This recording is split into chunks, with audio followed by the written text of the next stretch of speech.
Hello and welcome to the Flagstaff County podcast. I'm your host, Cary Castagna, Communications Coordinator for Flagstaff County.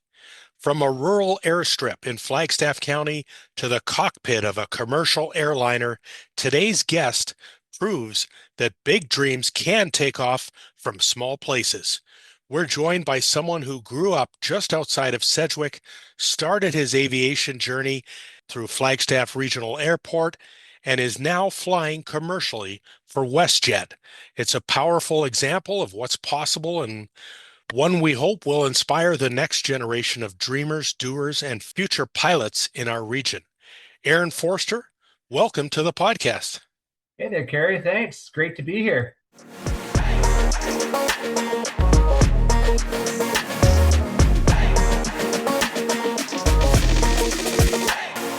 You're listening to the official podcast of Flagstaff County. So take us back to growing up just outside Sedgewick. What did a typical day look like for you back then? Well, usual farm kid stuff, I guess. You'd be out picking rocks or weeding the garden or chasing cows around or any multitude of stuff. You made sure that you had something going on because if you said you were bored, you'd get assigned something else. So, Yeah, exactly right. yeah. What are some of your strongest memories of growing up in Flagstaff County? Oh man, a lot of fond memories growing up in Flagstaff. The people, a huge thing growing up. And it didn't matter where you're going, whether you're in the grain truck or driving the pickup truck, you always knew somebody you're waving at or smiling at or talking to. Go to the elevator and the elevator boys, they're always something to chat about while you're unloading a load of wheat or anything like that. And just the countryside around there, still it has a real dear place in my heart. Just looking back, just driving over those rolling hills and the people that are all around you, you always knew you're in a safe place. Do you get back much then? Don't get back much as I'd like to, but got lots of friends and family out that way. So I like to get out there a few times a year and go touch base and make sure everyone's doing all right. So what kind of kid were you? Were you always hands-on, outdoorsy, curious? I was a shy little fella there for a while, but I was always outdoorsy and hands-on. I like being outside. I like being around dad or anything that was going on out in the shop or in the yard. Lots of time just exploring. There's lots of space out in Flagstaff. So, if a guy wasn't out hunting gophers or something, you're building a fort or doing something. But I always liked operating any kind of stuff. Start out in the lawn tractors and little stuff, and before you knew it, Dad threw you in the tractor. So, Yeah. that kind of stuff was always. I liked that stuff as a kid. Who were the biggest influences in your early life? Well, I had a couple really good ones actually. So my grandfather, Pat Harris, he was a county foreman there actually at Flagstaff County for years. And, he started out, he was a mechanic and kind of worked his way up and, he's running road crews and all sorts of stuff and just watched him grow up. Like he has always had a huge amount of knowledge for mechanical stuff and just kind of know-how. And my dad, also a big influence, grew up on the farm. You didn't have a lot of extra money. So if there was a pile of metal there and you could build something useful out of it, it was getting built. And just watching stuff being fabbed up by him from nothing essentially was really inspiring. So did aviation show up early for you, or was that something that came later? Well, it showed up kind of early. I didn't get into it real crazy right off the bat, but I still remember my dad. He is a private pilot, still is, and he was going for his night rating, and I still remember him, just going through some of his stuff and getting ready for it. So that's when it kind of, popped up and bit me that, maybe, flying was a thing. It's something out there a guy could get into. So when did you first realize you wanted to become a pilot?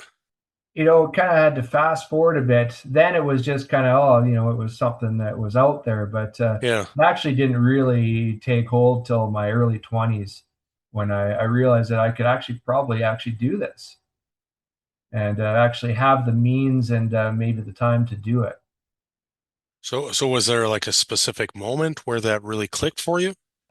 I just recall just waking up one day. I had a couple of friends from out that way that we were all kind of talking about it, and like, you know what? Maybe we should just do this. Like let's just go and do our ground school. So it wasn't anything real planned, anything. It was almost a spur of the moment. Let's try this out, see how it goes. Oh, really? Yeah. So did you know anyone in aviation growing up, or were you kind of figuring this out on your own? Well, of course, my dad there, he has private license, but we never had a plane. So whenever we Oh, went somewhere, we'd borrow a plane from someone he knew. And but I always remember the aerial applicators growing up. hmm. Vern Snethan out that way, Harvey Abbott, Lynn Stedman, all those guys were flying. And in the summertime, especially when they're doing their spraying, they'd go over the house, going from here to there, and you'd hear those big radials come over the house, and you'd do everything you could to run outside if you weren't always out there and just looking up and see if you catch a glimpse of these guys. I Oh, yeah. those are exciting times, and one of those guys would come over the house. So at that stage of your life, did becoming a pilot feel realistic or more like a far off dream? I have to say it's kind of a far off dream. Having a private license was that to me would have been the holy grail. Just even Yeah. being able to get up and go. Uh, where I've taken it now, at that time I never would have fathomed this would happen. To be Well, honest, so do you remember your first time in a plane? yeah, yeah. I was actually with my dad. He borrowed a plane at that time, and we took a flight up to Elk Point of all places. And I still remember it was a cold, snowy, but a beautiful sunny winter day coming into Elk Point, and I can still remember everything about that morning. And it was magical, it really Oh, yeah. was. Yeah, I was going to ask you, what did that feel like? Yeah, it Uh, was it was magic. Your face is pressed against the window there. You're peering out, and it's almost information overload because you're watching what dad's doing and flying and that aspect, and you're up there, you're up with the birds, you're looking out over everything, going, wow, like this is absolutely incredible. it's definitely a different perspective, eh? It's not like when Yeah, you're on the ground and you're driving on the highway or, it's a completely different perspective, eh? yeah, yeah. It totally is.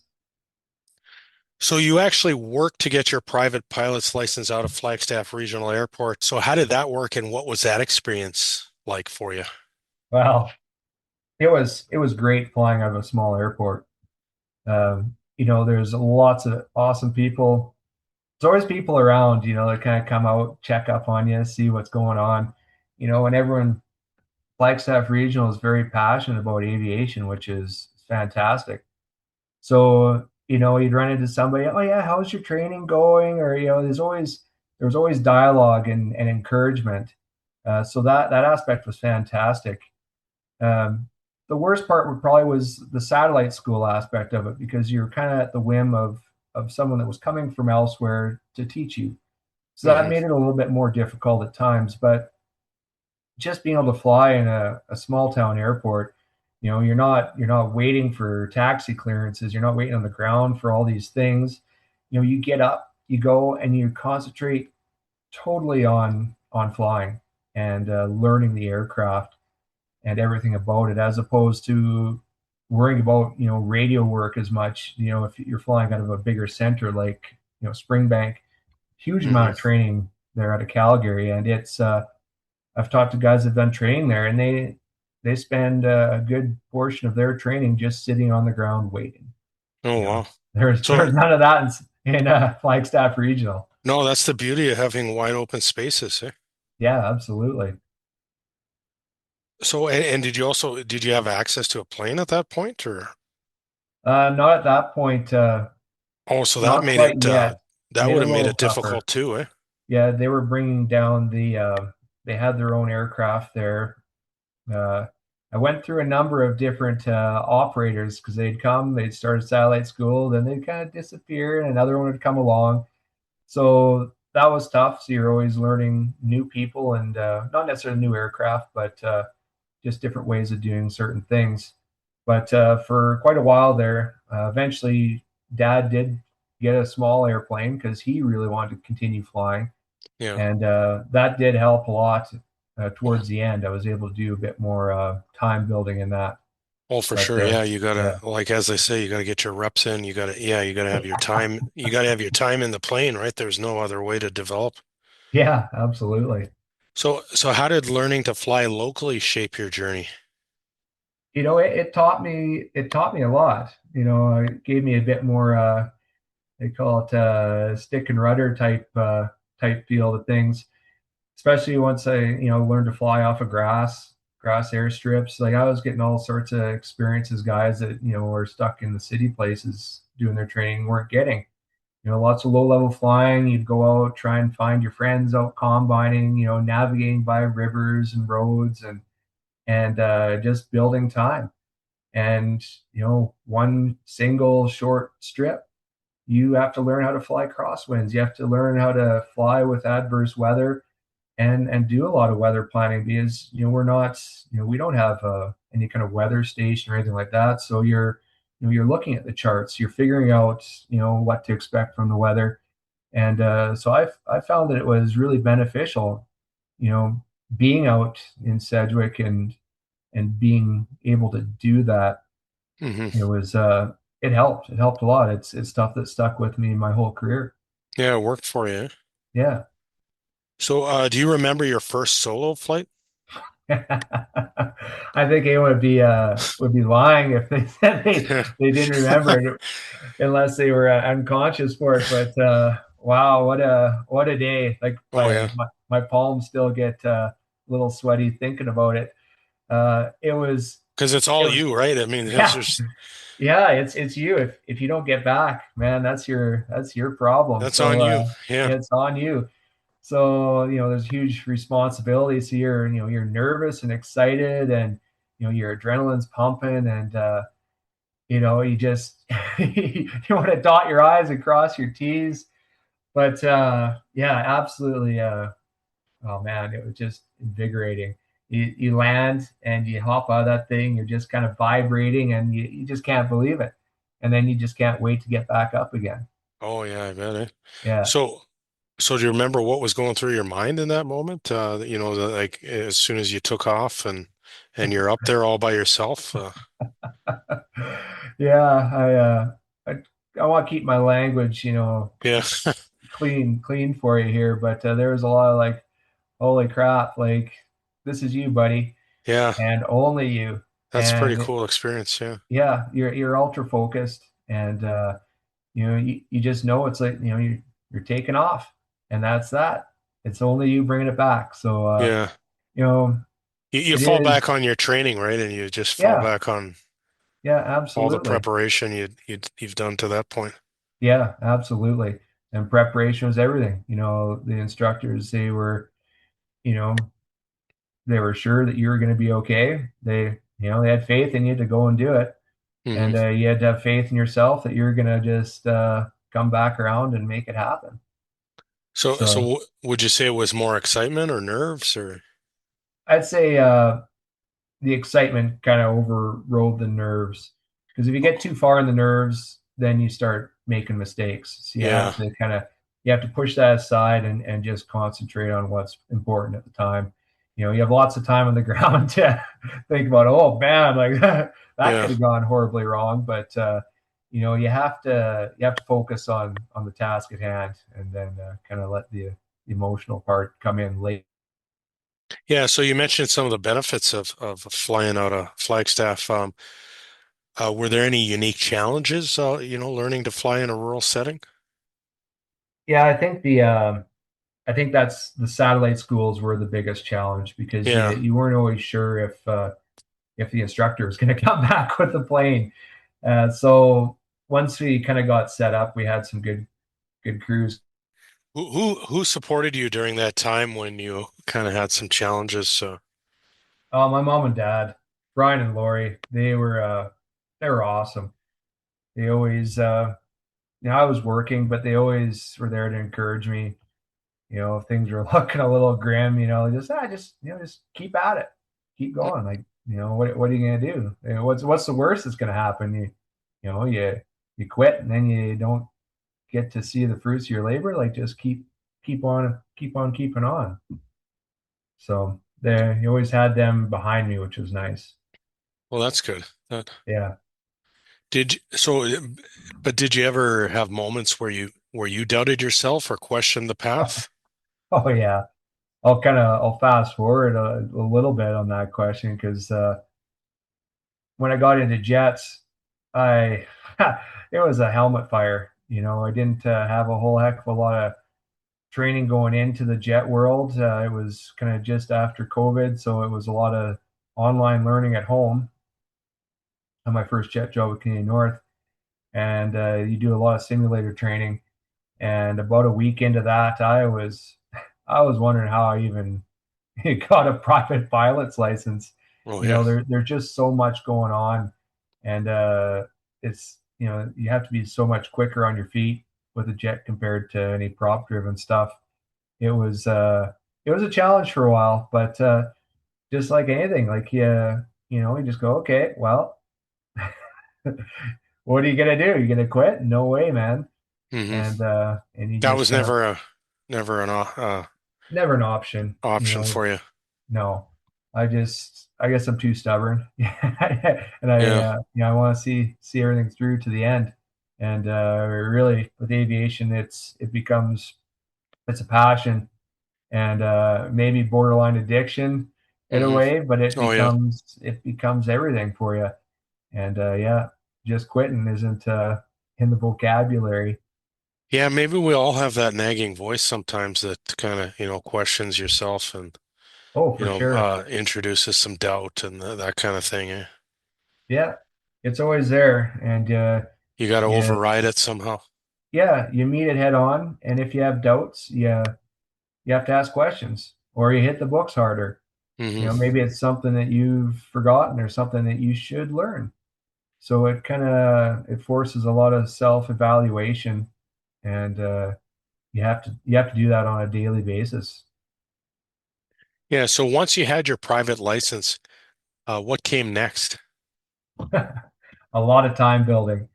Uh, so I kind of, as a backup, got into electrical. I got my journeyman, and I was working as an electrician. It was like, oh well, aviation, you never know. It's nice to have a fallback. And throughout that time, while I was apprenticing and doing all that, I was building time, just flying. Any chance I got, any spare time was if I wasn't working, you're trying to go flying. Hmm. So it was kind of difficult, getting a trade and trying to build hours and do this because there's some guys they just go straight into it and they build the time and they get after it. But I had the trade, which is actually always treated me really well because it paid for everything. So I started in October of 2003, which 20 oh man 23 years ago, and I actually finished my private license in 2010. So that's me just messing around and working and flying when I could. Yeah. And I didn't land my first commercial job till 2018. So I was working steady as an industrial electrician for pretty much that 8 years Oh, wow. until I finally said nope. The dream was to fly, so Yeah. I gave my notice and just hopped in with Took both the feet. leap, huh? Yeah. Yeah, totally. Huh. So, yeah, it's been a bit of a journey for sure. But yeah, it doesn't happen overnight, obviously. No, and it's interesting. You could talk to 50 different people in the cockpit with you, and they've all had a different journey, and some are similar. There's some that are just totally off the wall, but they all kind of converged Yeah. and ended up leading them down the path of into the airlines essentially. So, yeah, so what did that path look like from that point to becoming a commercial pilot for you? It's uh it's a bit of a rocky road. It's a challenge, but it's also an adventure. I started out. I had kind of a short gig with a pipeline inspecting outfit, and it's kind of writing on the wall at that place. I'm like, oh man, I need something maybe a bit more with a bit more longevity Hmm. attached to it. And so I got a job with CanWest Air, and they have all the medevac contracts for the province of Alberta. At the time, they had most of them, and found myself up in beautiful Slave Lake, Alberta, Oh yeah. and started out flying their 206, doing some wildlife surveys, smoke patrols, and pipeline patrols. And when I wasn't doing that, I was fueling. I was fueling water bombers. I was fueling any plane that came through Slave Lake, and that was what I was doing more than flying at that point. So I started out right at the bottom and fueling 206. Eventually, you get enough time, throw you in as a first officer in the King Air doing medevacs. You're learning a lot. You're flying into super short strips in the middle of the winter at night in challenging conditions, and plus you have the added aspect of someone in the back is sick and they need your help. They need to get wherever they're going fast Hmm. and safe. And so eventually that kind of progressed to me getting shipped up to Fort Vermilion and putting in my time up there for about a year on the caravan, flying out to all sorts of indigenous communities, medevac, freight, you know, flying caskets. We were everything. We were everything for them up there. Well, And then eventually back to Slave Lake in the King Air again, but as a captain. And so yeah, it's it was a bit of a jaunt. That was 4 years I spent there. And eventually I'm like, well, it'd be nice to kind of maybe not be up there all the time and be able to be home a lot more, because by that time, I'd start a family. And so that adds a lot of challenges as well. You got a mortgage, a family, and babies that are like we're oh yeah. looking for their dad. So then I got a job with Canadian North flying jets in the Arctic, and which was great experience, to see those places, because when else would I be flying in the Arctic? I didn't do any bush flying up there. And so yeah, there was a long progression of different things that kind of took me where I am now.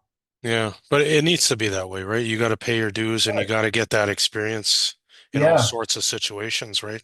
That, Well, cutting your teeth and getting that experience, seeing bad things, seeing good things, and taking stuff for your toolbox from guys that know what they're doing, and put the good stuff in. Everyone has their bad habits, you kind of throw yeah. those to the side and keep the good stuff. And that's the stuff that you take with you, and that's the stuff that helps progress your career, are those good things.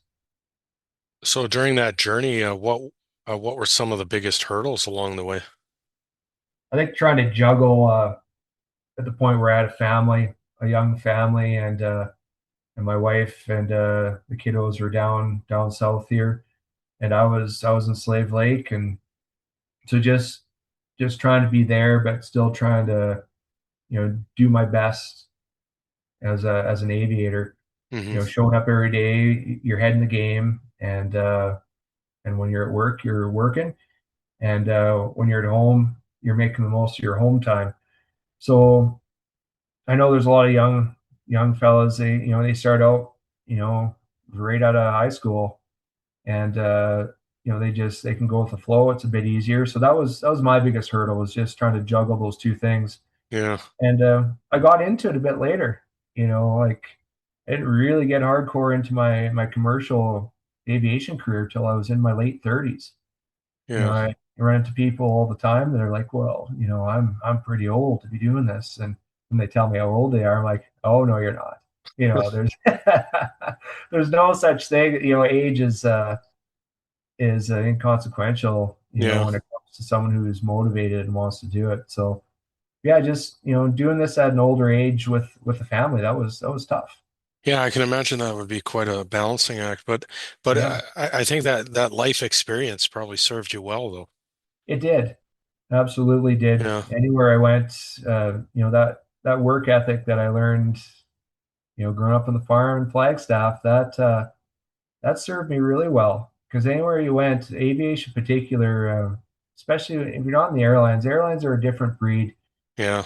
Like the 703 operations, where you're right in the midst of everything. You're fueling, you're doing all the grooming on the aircraft. You're helping, maintenance engineers do stuff. You're pulling the planes around. You're doing everything, loading cargo, loading bags, loading patients. You're doing it all. You're right in the mix.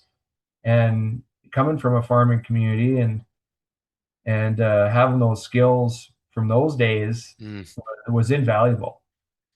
You yeah. just got in there and got your hands dirty and got things done. And that's what those kind of operations they want to see that. That's what farm life's all about, right? You got to do everything. Absolutely. Yeah. So what did you do to stay motivated when things got tough? You got to have hobbies. Yeah. Some guys, their whole personality is aviation, and Hmm. that's fine. And if that's their thing, but there's some days where you need something, you need an escape. I play a lot of music still, and lots of music. Work on a lot of old vehicles and that sort of thing. That coupled with being a dad and having family activities, all that stuff, because you have to decompress a little bit, and you have Hmm. to be able to switch it on off a little bit. But you do have to have those things just to blow off steam, on the off days, because not every day is a great day. Hmm. There's a lot of stress involved some days. Oh yeah, for sure. Were there any key turning points that really shifted things for you though, or? Uh, I really had to buckle down when my oldest daughter was born. It's like, okay, you know, working away like this isn't going to work, and that was really inspirational for me to just, because there's stuff you can do after you get your commercial license. There's all sorts of different your IFR multi-engine ratings and stuff like that that can come after the fact. You get your commercial rating, and then you're hireable at a lower end. But as Hmm. you're progressing, then oh wow, you got all these other ratings that you need to get in order to advance yourself and eventually do your airline transport licenses and all those things. So that was really a kick in the pants to get in the books, get studying, get all these prerequisite things done. So if an opportunity did present itself where I could be home more, then I was ready. I was ready to hop right in. That's what you were gearing up for, yeah. Yeah. So fast forward to today. You're now flying commercially with WestJet. Uh, what does a typical day look like for you now? It's a lot different than Yeah. the Bush days. You're showing up an hour before the flight's slated to depart. You show up. You're not doing any of the flight planning. You're getting a flight planning package. You're going through it with the captain. Have a briefing with the crew, and then it's kind of go time at that point, Hmm. depending on who ends up flying the first leg of the day. You're either getting the cockpit set up or you're going out doing a walk around. Walk arounds don't change. You're doing those all the time Hmm. and getting the aircraft prepped and ready to rock and roll. And depending on the weather, you're organizing for de-icing. You're organizing all sorts of different things that come up along the way, catering issues or potable water, all sorts of different things. And there's a lot of communication that happens first thing in the morning. That's the hardest part, is kind of the first thing, getting that thing rolling. Oh yeah. And then as that progresses, you get through all that and get all the talking done. You get all your clearances. You get all the stuff, and then you can kind of relax for a minute. You know, Yeah. and, you're just looking forward to that time when you can push the throttles forward, push the power forward, and pull back and take off. That's the best part of the morning right there. Yeah. But there's a lot of logistics. It's one thing in aviation. You know, being patient. You have to be patient. Oh You yeah.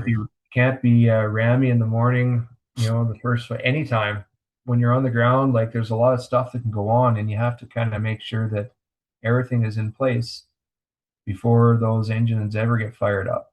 Yeah. Well, So it's a big responsibility. Like, yeah. well, But a typical day, that first start, it's usually an early start, but then once the ball gets rolling, that's when the fun starts coming back. oh yeah. You jump through all the ground hurdles, and then you're taxiing, and then you're getting ready. When you blast off and you're climbing up and out, whether it's the first leg of four for the day or it's your only leg of the day, and you end up somewhere's beautiful at the end of it, when you're climbing out and you just, That's what that's it's all about. Eh? what Yeah. it's all about. Yeah. So, what's something people would be surprised to learn about being a commercial pilot? Well, most pilots they're pretty down to earth, very Yeah. approachable people. Uh, I find the hardest, probably the hardest part of the job is you kind of have to be a bit of a chameleon in the fact you can have to be able to talk to almost anybody Hmm. as you're sitting shoulder to shoulder with the same person for, potentially several days, Yeah. at the very least several hours. So you get rapport going right away, and start chatting and figure stuff out. And there's a lot of farm boys flying around, farm gals flying around up there, that grew up in rural places across the country, and very similar upbringings and very similar values Oh yeah.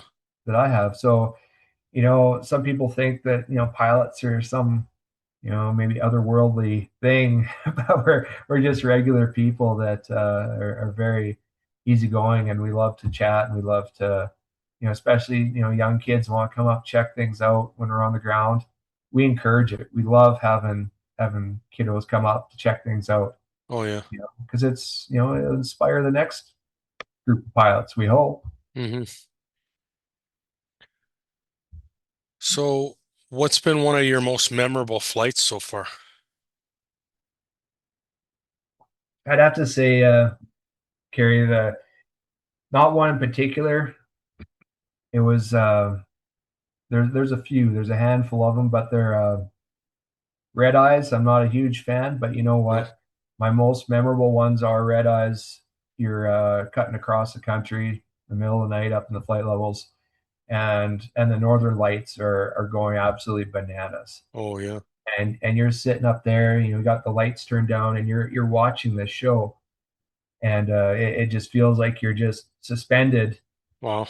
in this dark sphere with this absolutely amazing light show going on in front of you, And you with got the best seat no, in the house for it, oh, best seat in the eh? house. That, or big thunderstorms when you're skirting Oh them yeah. at night, Yeah.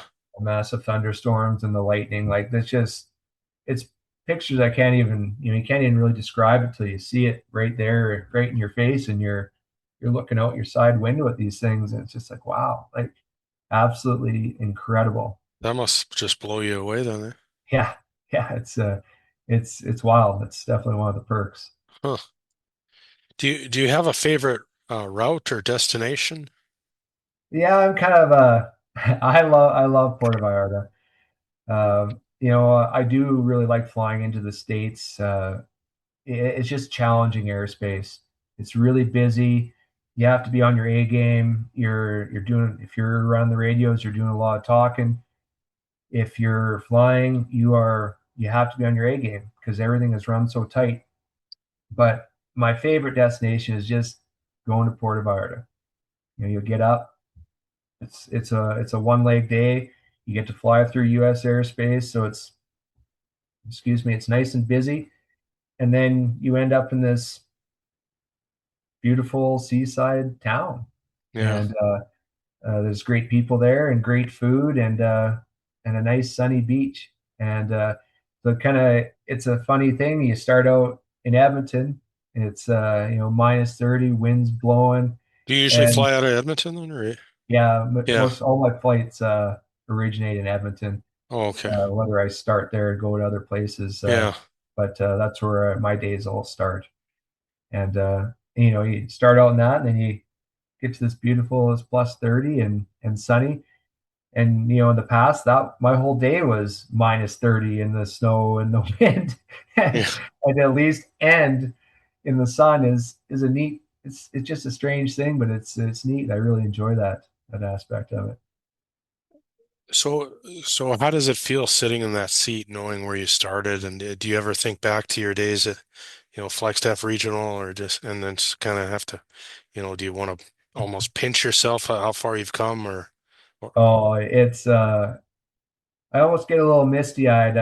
The red eyes when we come out of Edmonton. Lots of times we're flying to the east, we fly right over Flagstaff Regional. oh yeah, I look out my window, and sorry guys, but when I go past, I'll key the RCAL system and pop it on from 34,000 feet just to look down and smile and go, that's where it started. well, And it gives me goosebumps. It brings a smile to my face every time, yeah, because everything that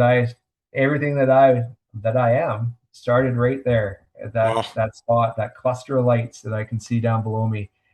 And that's when it really hits me that holy cow, like I'm doing yeah, it. I'm here, because I used to watch the jets coming and going, and then I realized later, obviously, that Highway 13 kind of runs parallel to a lot of their rivals coming oh into yeah, Edmonton.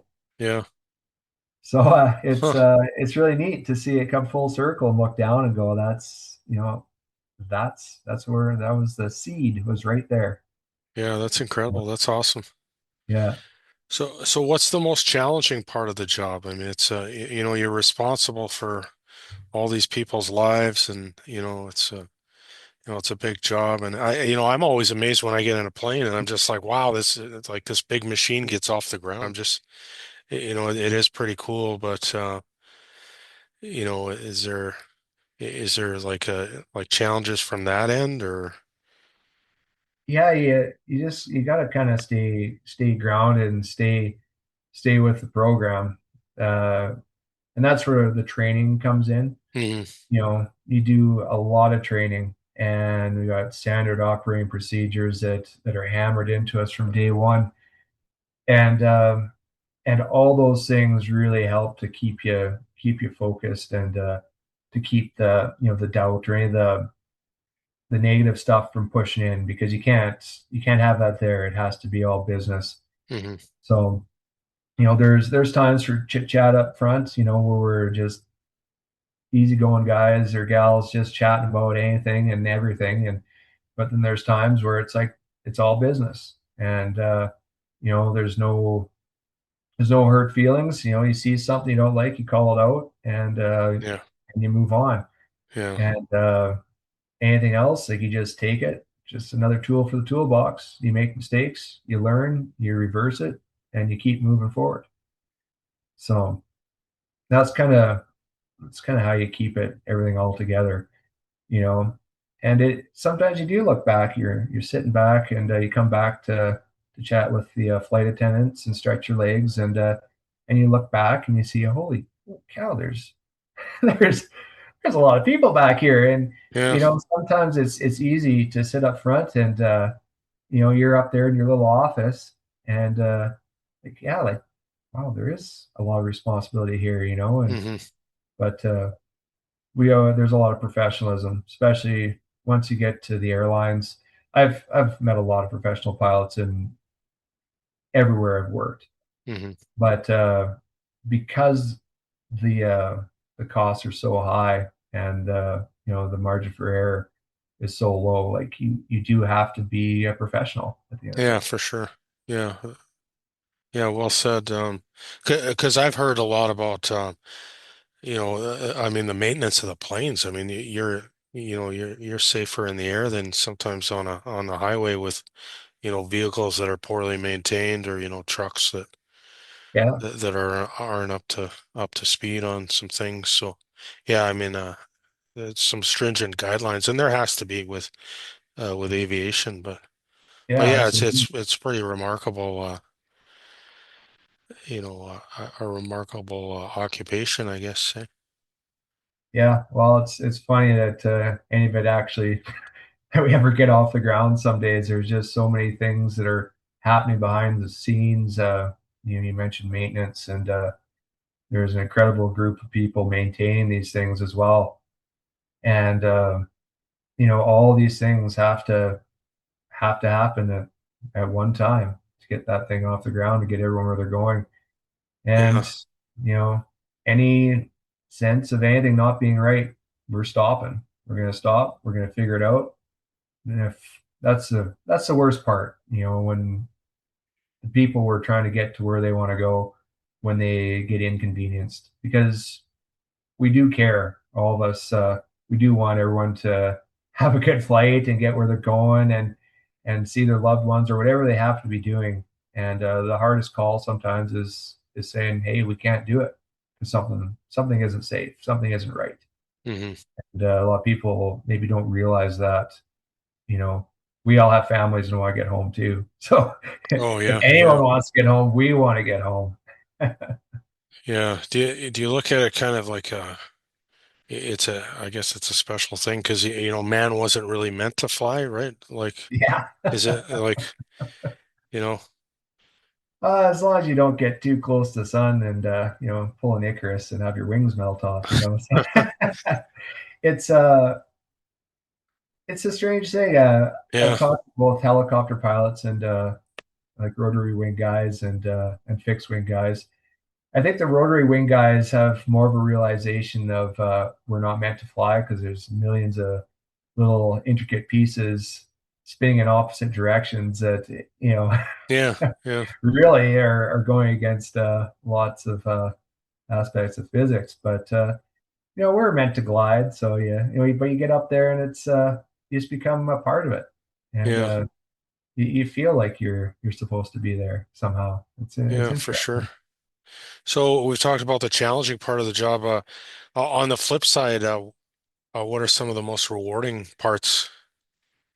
Yeah, definitely the views are pretty. It's a cliched thing, but the views are right up there. You're sitting there and you're sipping your coffee and you're having a great conversation and you're looking out across the Grand Canyon, you know, Yeah, or New York City or the Pacific or whatever, like across the vast Arctic that, the last time anyone tried to traverse that was in, sailing ships. So yeah, yeah, you get this crazy perspective of how far we've come in the last 100 or so years. And just having that realization and then this view to go along with it, it's pretty cool. yeah. So it kind of moves on to my next series of questions. So like a career like this gives you a pretty unique view of the world. How has aviation changed the way you see things? Well, you kind of get forced out of your bubble. Flagstaff County, and growing up there, it was very comfortable. Mm, You knew everyone, you knew what to expect, and you felt safe there and happy and content. But flying around, you actually realize that you have a lot more in common with a lot more people than you actually think. mm. There's so many people just like us all around the world that around North America that they're doing the same thing. They're working, they're doing what they can for their family, and most people would give the shirts off their back for you. There's Oh just yeah, really great people, and you realize that the world's not, there's a lot of bad stuff going on, but there's a lot more good people than there are, bad, ignorant people. So yeah, you realize that when you're looking at someone face to face, they might have had a bad day, but they're yeah, doing their best to make things yeah, work, and you relate to them on that level, and realize we're all the same, yeah. whether We we're all kind of want the same thing, right? We the yeah, same things we're after, and yeah. yeah, Oh, and whether you're in Mexico or the U.S., anywhere in Canada, we're all just regular Joes, really. yeah. So, and has it also changed your perspective on the world? I mean, does it make it seem smaller for you, or it's not? It's a big world in a lot of ways, but in a lot of ways, it's not that Yeah, big, right? there's definitely, I feel like you can access the world a bit more, Ah, yeah, but flying across Canada really. especially the first few times you do it, flying over the top, we used to call it, where we'd fly from Yellowknife all the way over through the Arctic and then end up eventually back in Ottawa. You just you realize how vast this place really is. Yeah. You know, it's not like you see it from space or we see it from the moon or anything, and it's just like this ball. You still get the feeling of the huge distances that we've had to travel, and we still do travel, Yeah. and a real appreciation for that vastness and everything that's kind of stuffed in that area. So the world's smaller in a way, but it's really Geographically, it's big, huh? geographically Yeah. it's absolutely massive. Yeah. So you get two kind of sides to that. You could get to these places quick, but you realize how big it kind of is. Yeah. That's interesting. Yeah. And circling back, I like that. I like that idea that no matter where you go, I guess you've been to quite a few places then, it's interesting that, your observations on people in general, we all kind of not that different really, I guess. No, we're not. At the end of the day, Yeah. So has traveling changed your perspective on home, on Flagstaff County, on your farm near Sedgewick? Does- I look back and I'm proud to say that I'm from Flagstaff County. I still love Flagstaff County. It holds a real dear place in my heart. My roots were planted there. I can't ever. There's always going to be a part of me that's from Flagstaff. Yeah, it's And part of your it's story almost home. for sure. Yeah. Yeah. And so the toughest part about you know traveling is okay, you want to get home. You always yearn to come home. Hmm. And so there's a part of me that always pulls me back to Sedgwick and Flagstaff County. Both to see the people I care about, and just because it's a part of me, and something you can't change, don't want to change. Yeah. But you said you're now stationed out of Lacombe with your Yeah, family, and that's where your wife and kids are and everybody. And yeah, it kind of was end up being kind of a central spot yeah. for both my wife's job and my own job.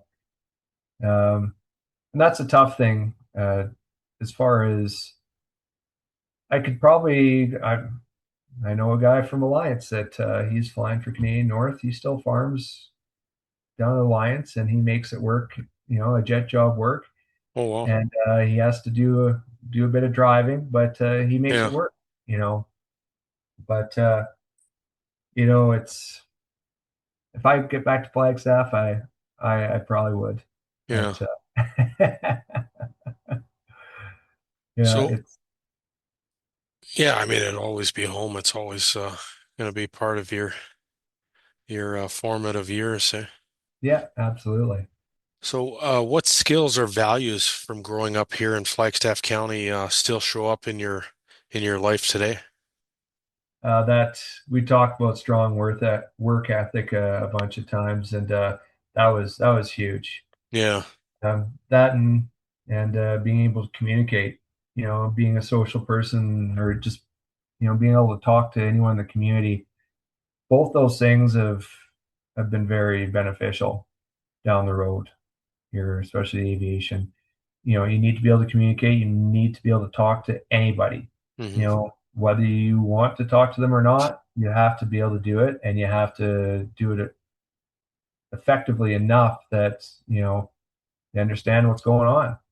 And those are all things I learned growing up in Sedgwick, North Sedgwick, Yeah. and that hard work ethic, though, more important than anything else. Yeah. And so you would have went to school in Sedgwick and Yeah, yeah. yeah, Central High. Yeah, right from kindergarten all the way through. Did you play sports too or? I was a skier. Did lots Oh, of okay. skiing down the So valley there at Alliance, and yeah. Oh, that was my thing. Skiing, curling, and playing music. Those were my trifecta oh, nice. that I enjoyed. So, when's the last time you were in Flagstaff?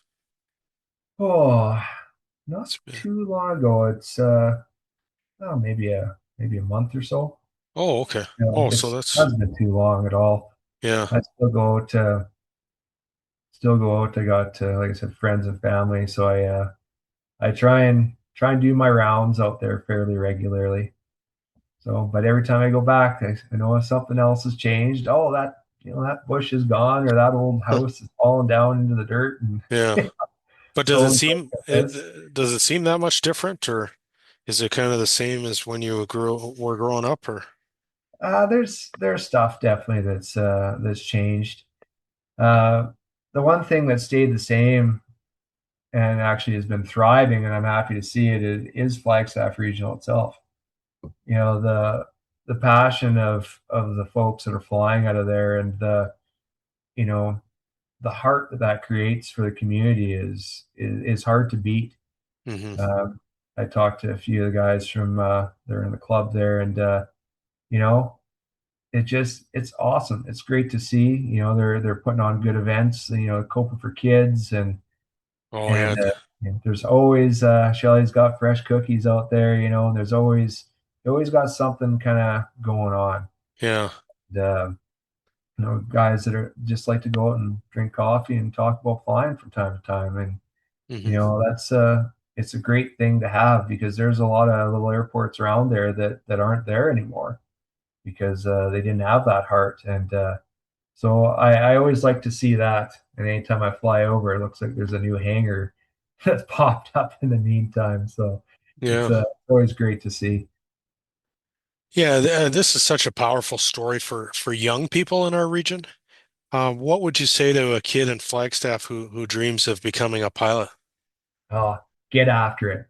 Yeah. Get in there and start testing the waters. It's not an easy thing. It's definitely not an easy first step, but start getting educated about it. You know, there's so many resources online, and there's so many people even within the community that are willing to talk about aviation, and they see a young pup that's excited and really wants to know more about it. They'll tell you stories for hours. They'll show you everything and tell you everything about aviation if you want to listen. And going into that, once you kind of talk to some people, you know, see if you can go for a flight, do a familiarization flight. But just getting out there and talking to people that are passionate about aviation, I think, is a great first step. And it's definitely been something that's kept me inspired, Hmm. as the years have gone by. Um, when I've been down, I had a great guy, Jeff Hancock. He's actually up for Vermilion. He was flying for Airspray, and a guy get down or a guy had questions. I just asked Jeff. I'd be fueling this plane up at the end of the day, and he had a rough day, but he was always willing to talk, and he was always willing to share information or helpful tidbits along the way. So just talking to aviators is huge. Hmm. So, and it sounds like, I mean, you obviously from your own story, there's no need to leave a small town to achieve something like this. Um, Initially, no, you can do a lot of stuff I mean, from a small eventually, town. yeah, but yeah, Yeah, but you can do everything you want to do. You can do it while living in a small town. yeah, You might have to put on a few more miles, but you can do a ton of time building in small towns. A lot of the time building I did was flying between small towns all over the place. yeah. So, it's unfortunate that I wasn't able to return, but I always have that place to come back to. So, you know, there's guys that are an example of it. They're flying for the airlines. They're still living in rural Alberta. They're still living on farms. They're still living in their communities.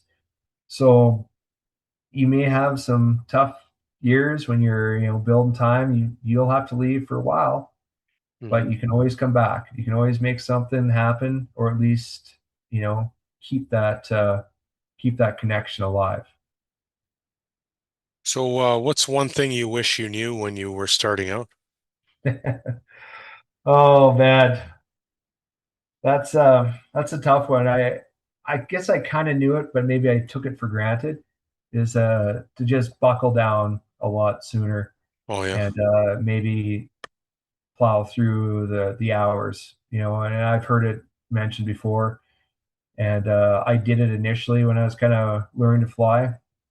Then when I once I was in it, it was it was just all part of it, and but right off the hop, just do as much as you can as fast as you can because in the long run, especially now, I don't dare guess what costs are looking like now, but the sooner that you can get it done, um, the cheaper it will end up being for you, yeah, and your retention as well. It's super important when you're starting out with this that repetition and keeping it going because you lose a lot. Even if you take a week off, you're spending a good part of your next day of lessons relearning or repolishing those things that you may have been good at a week ago.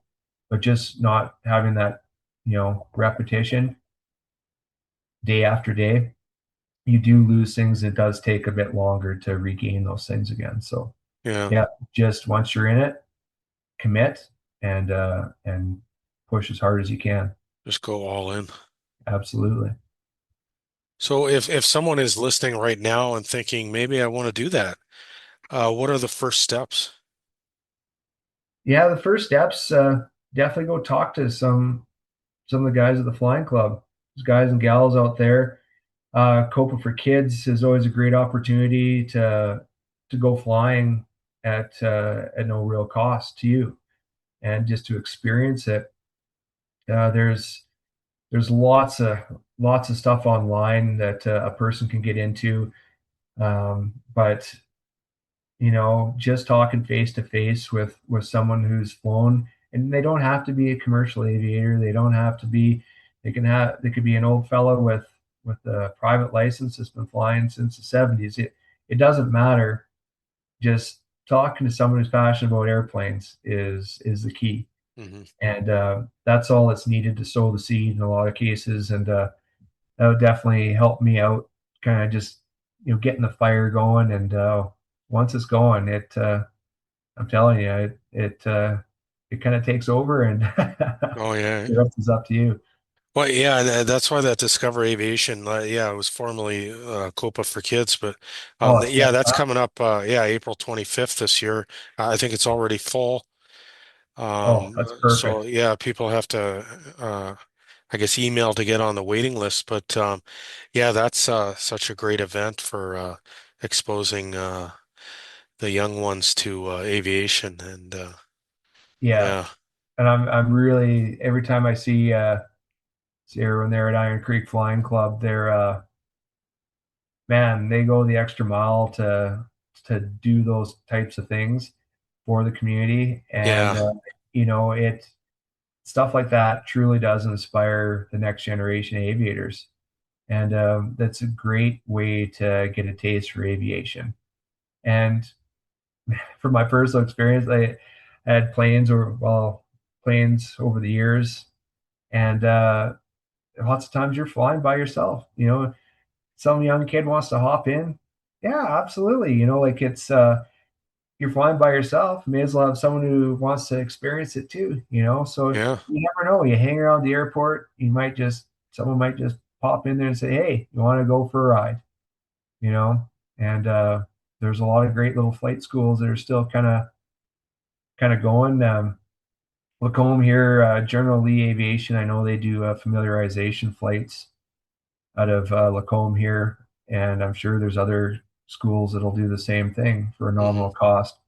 So, so a young pup that checks out the Discovery Aviation and says, "Oh man, this is pretty cool," and then go do a familiarization flight with an instructor and they'll take you through things. They'll let you have control of the aircraft, and get to really truly experience it, and then you can make a decision. yeah, You think it's for you or not, and because it is daunting, and but at the end of the day, it's been such a worthwhile thing.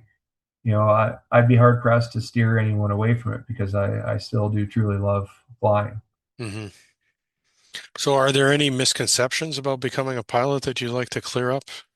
Yeah, growing up with like high school, it was always seemed like, oh, you need to have a university degree and all these things. In actuality, you just need to have the training. Yeah. There are some employers that do like to see some kind of post-secondary. I went to trade school, so that was something, but it's not everything. You don't need to have that. If you have all the ratings and the hours, you can still get employment. You don't have to have a aviation business degree to do it. Depends where you want to go. Um, but just to get in, just to do it, that was a misconception I had that, oh, I should probably have a degree of some kind, but it's Hmm. not the case. So what kind of mindset does someone need to succeed in aviation? A mindset of perseverance. Oh, yeah. Uh, you just have to a kind of a water under the bridge Mm, mentality. Uh, you make a mistake, you figure out what the mistake was, you learn from it, you move on. It has to be this perpetual thing because if you get hung up, it's tough. It can be debilitating, yeah. and so you really just have to just capture that moment. Go, ah man, and just move on. Hmm. And if it takes sitting down later on, either a debrief with your co-pilot or talking to an instructor or anything like that, or just with yourself sitting down and having a one-on-one, like holy cow, what was that about? You just have to be able to just move on from it, learn and move on, and not dwell. So that's something that served me really really well. And the further into this you get, you realize that every human being is fallible. Everyone makes mistakes, Hmm. and it's your reaction to those things is what's actually more important than the mistake itself. If you Yeah. react poorly to making a mistake, that can be worse than the mistake that you may have just made. So, So I want to get into a little bit of personal reflection. Uh, so looking back on your journey so far, what are you most proud of? ah, man, just I guess the fact that I made it, I got Yeah. uh, I got through it. There's been a lot of you know moments along the way. Medevacing. There's a lot of you felt good about helping people and doing things that had a positive effect on somebody that was maybe having the worst day of their life potentially. But all in all, as career wise, just having done it, said I'm going to do it, and I saw it through to the end, and now I'm in a place where I didn't really think I was going to be. I wasn't someone who sat down and said I'm going to be an airline pilot. I just was always I'm going to be a pilot. Yeah. Once I made that decision, and just the fact that someone hands me the keys to these things to go fly is Huh. amazing to me some days. So was there a moment where it all really hit you and like you said, and it dawns on you that, yeah, I made it. Yeah, when you I kind of touched on flying past Flagstaff at night and keying the lights from the Yeah. flight levels, but when you come out in the morning and you're doing your walk around, you stand back and you kind of look up at this big hunk of metal that you know like I said earlier, like, are we meant to fly? You look at this thing and go, holy cow, like this. Isn't I'm it flying. amazing? It gets up in the air, I just, Yeah, absolutely. So those moments is when it really, they come and go because you just kind of, your duties and everything throughout the day, you're thinking about other things. But those moments, you kind of have a moment to yourself when you're just kind of looking at things and there's no one there talking to you, and you look up and you go, wow, like this is kind of incredible, actually. hmm. But, it's fun. It brings a smile to your face for sure. Yeah, we may have talked about it a little bit earlier, but how do you stay grounded in a career with so much responsibility? Yeah, it's that's where just you're having something outside of aviation to Yeah, get into, just to keep you there, and just talking to people, and you know comparing notes. uh, yeah, just not forgetting that you're human, and there has to be some you have to be humble in some regards. I know there's a lot of type A personalities. You do need some of that to do some of the stuff we do. But you got to just kind of sit back and have a little bit of self-reflection, and something to some kind of hobby or something, just to relieve that stress. Because like I said earlier, there's not always great, awesome days. There's a lot of really tough, you know, high workload days, Yeah. and sometimes it's nice to come back to something, and not think about aviation for Hmm. for a few hours. So I think that's really important to have that, to keep grounded, and to you look at your family, you look at your kids, and go, yeah, like this isn't all about me. This is about all of us, and I Yeah. want to do the best I can to come back to them. So do whatever it takes to kind of keep that grounded feeling. So I mean, it is a job for you, and a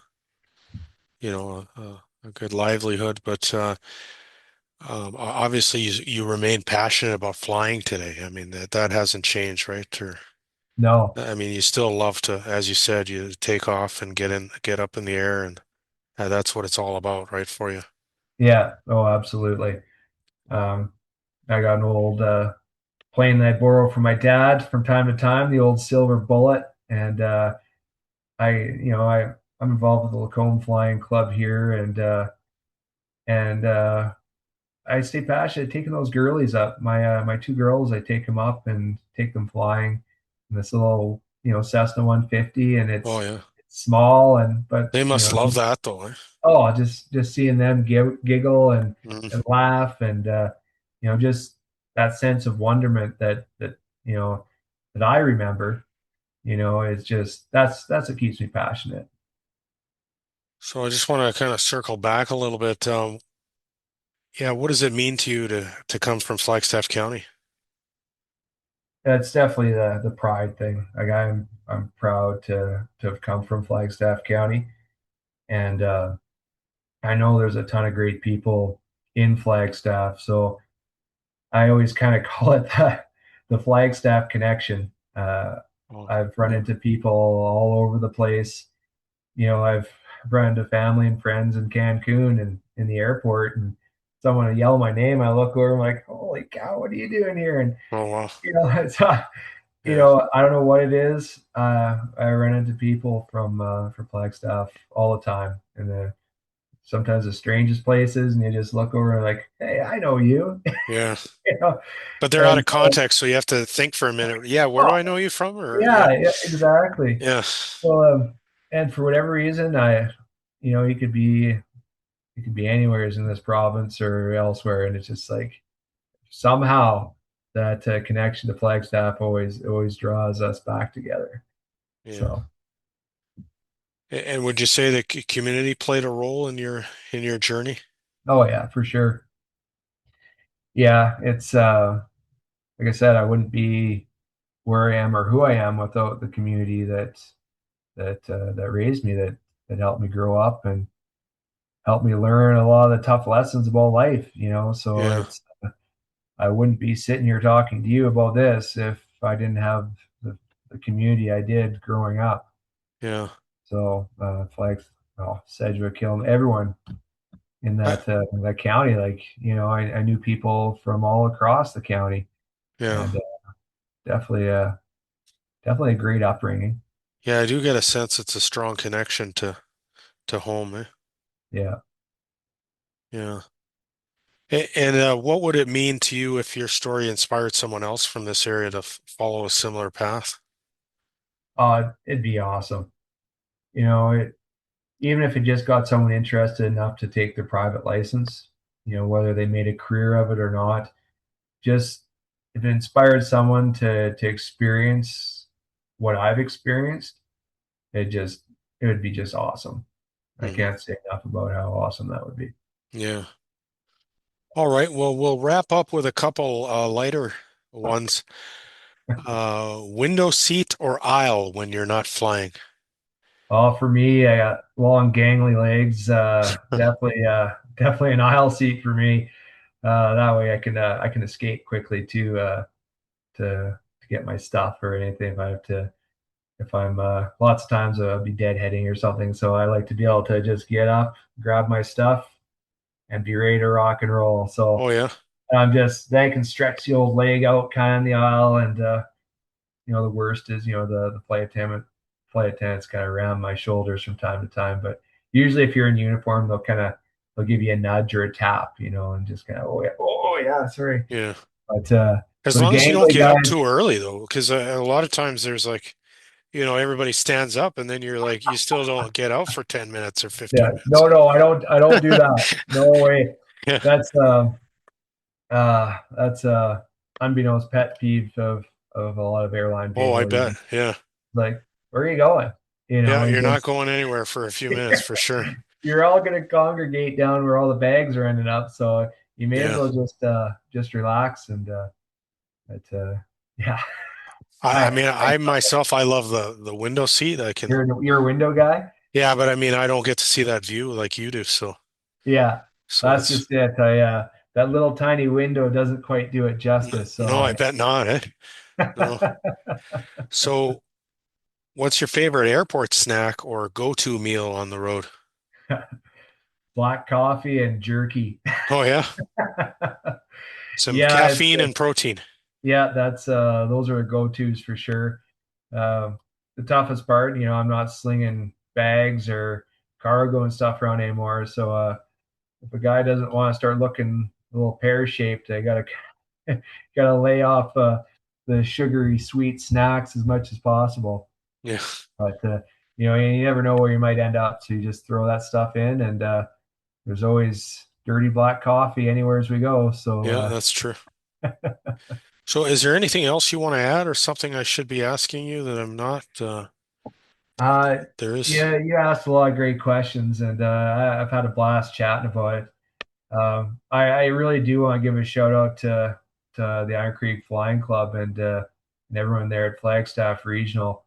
Without little places like that running, like the heart of aviation dies, Yeah. and with it, so does like this passion, this career path, and this possibility for any number of people. So uh, kudos to them, and I love to see them doing what they're doing, and I hope they can continue to do those things for the community. Yeah, there is one thing that I kind of comes to mind though, with because Doug Linseth did help set up this podcast episode. He did get Yeah, me he in. did. Well, he got me in touch with you, Yeah, and I thank him for that. And he's a big proponent of the airport. Um, can you just kind of talk a little bit about the importance of that airport because not everybody is going to understand how important an airport is to a municipality. And, I mean, there's 16 hangars. It's sometimes it seems like it's a smaller group of, aviation enthusiasts, but it does play a very important role, and we have to look at it as a real gem for the region. yeah, no, absolutely. Um, there's always something that comes around, and it's availability for medevac flights, and that's something people have a hard time maybe wrapping their minds around. Like, oh well, stars can come, any of these things can come. Well, stars can't always come. Uh, my experience in the medevac world, stars was very much, when it was hard instrument flying conditions, like low ceilings, low visibility, and stuff like that. You can't fly a helicopter in that always, Hmm. and lots of times they didn't. And but a medevac machine, a turboprop King Air, can fly in those conditions. So this one of many things, but this is a big one in my mind. And having that airport there, it's like, well, they just take them by ambulance to wherever, Well, no, like that lifeline, you may not see it, you may not use it in your lifetime, but in the handful of times, or maybe the one or two times that it is needed for any kind of incident. But if those are your family members and that was their only chance, wouldn't it make it worth it? Hmm. For those one or two times, uh, because stars can't come, so they're gonna send a King Air down to get you and Hmm. take you to somewhere where you can get the care that you need. So that's a huge thing in my mind, especially Sedgwick. It's you're an hour to Camrose, Hmm. a bumpy hour in the back of an ambulance, and if you have any neck or back injuries, well, that's not a great thing. And then Edmonton is close to 2 hours. Would be Yeah. not. So in the time that that takes, you could already be receiving better care elsewhere. So all that aside, there's also like the community aspect of it as both a career path and also other spin-off industries, whether it's aerial applicators using the field for different things.